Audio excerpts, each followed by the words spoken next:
नमस्कार. जय श्री कृष्ण. श्री कृष्ण चैतन्य प्रभु नित्यानंद, श्री अद्वैत गदाधर, श्रीवासदि गौर भक्त वृंद. Enunciating text 18, text 19, text 20 and text 21 of chapter 16. Jai and Vijay cursed by the sages of third canto, the status quo of Srimad Bhagavatam. Text 18.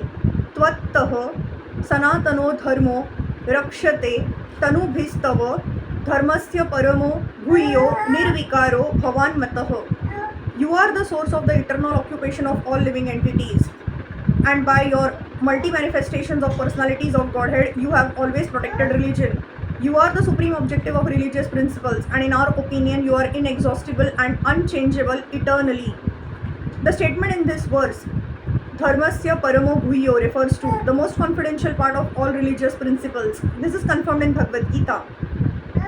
The conclusion of Lord Krishna in his advice to Arjuna is, give up all other religious engagement and just surrender unto me. This is the most confidential knowledge in executing religious principles. In the Bhagavatam also it is stated that if one does not become Krishna's conscious after very rigidly executing one specified religious duties, all his labor in following so-called religious principles is simply a waste of time. Here also the sages confirm the statement that the Supreme Lord, not the demigods, is the ultimate goal of all religious principles. There are many foolish propagandists who say that worship of the demigods is also a way to reach the supreme goal, but in the authorized statements of Srimad Bhagavatam and Bhagavad Gita, this is not accepted. Bhagavad Gita says that one who worships a particular demigod can reach the demigod's planet, but one who worships the supreme personality of Godhead can enter into Vaikuntha.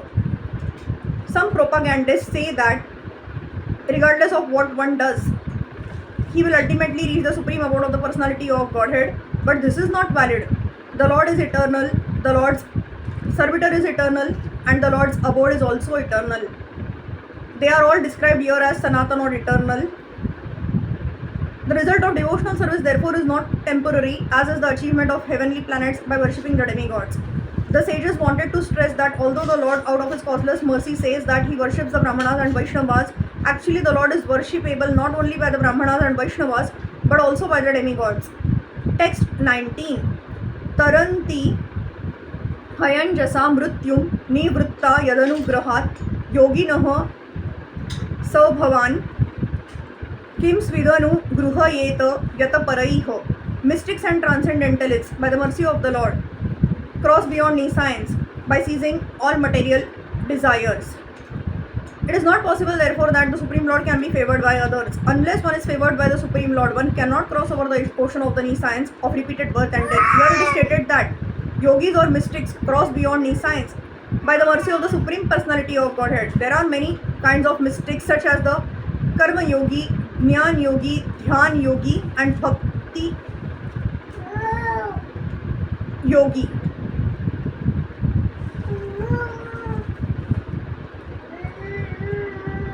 The Karmis particularly search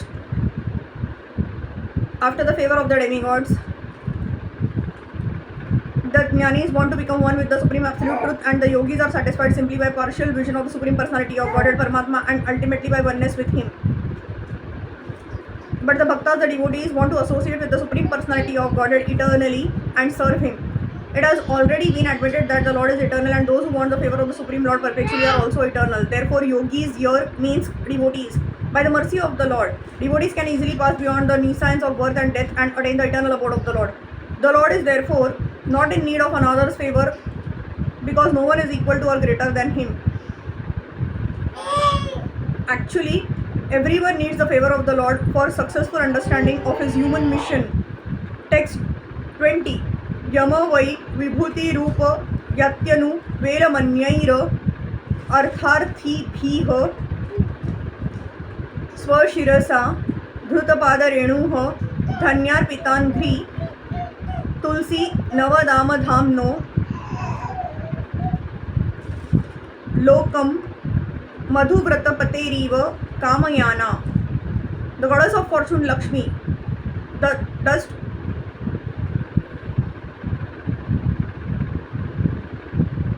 of whose feet is worn on the head by others, waits upon you as appointed, for she is anxious to secure a place in the abode of the king of bees, who hovers on the fresh wreath of tulsi leaves offered at your feet by some blessed devotee.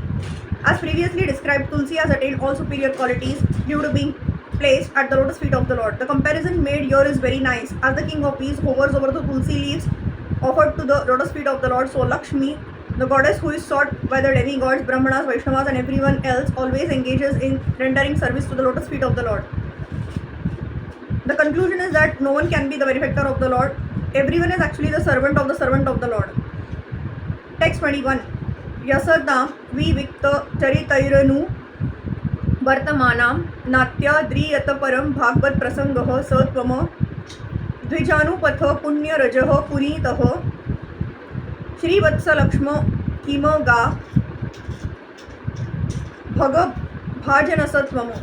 O Lord, you are exceedingly attached to the activities of your pure devotees, yet you are never attached to the goddesses of fortune who constantly engage in your transcendental loving service. How can you be purified, therefore, by the path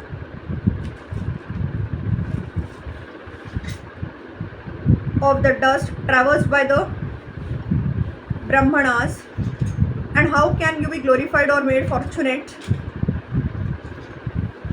by the marks of Shri Vatsa on your chest?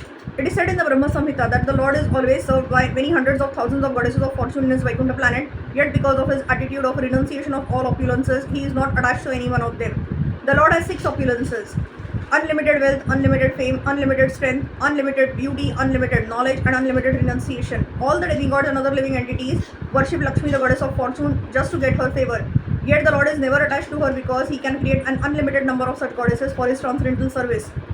The goddess of fortune, Lakshmi, is sometimes envious of the tulsi leaves which are placed at the lotus feet of the Lord, for they remain fixed there and do not move, whereas Lakshmi ji, although stationed by the chest of the Lord, sometimes has to please other devotees who pray for her favor. Lakshmi ji sometimes has to go to satisfy her numerous devotees, but tulsi leaves never forsake their position, and the Lord therefore appreciates the service of the tulsi leaves more than the service of Lakshmi.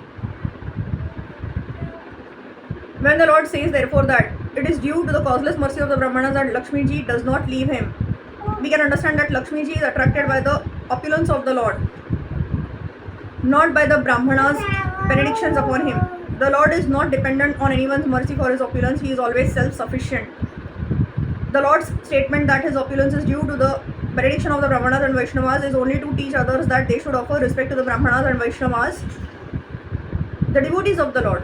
Hare Krishna, Krishna Krishna, Hare Hare, Hare Ram, Ram Ram, Hare Hare.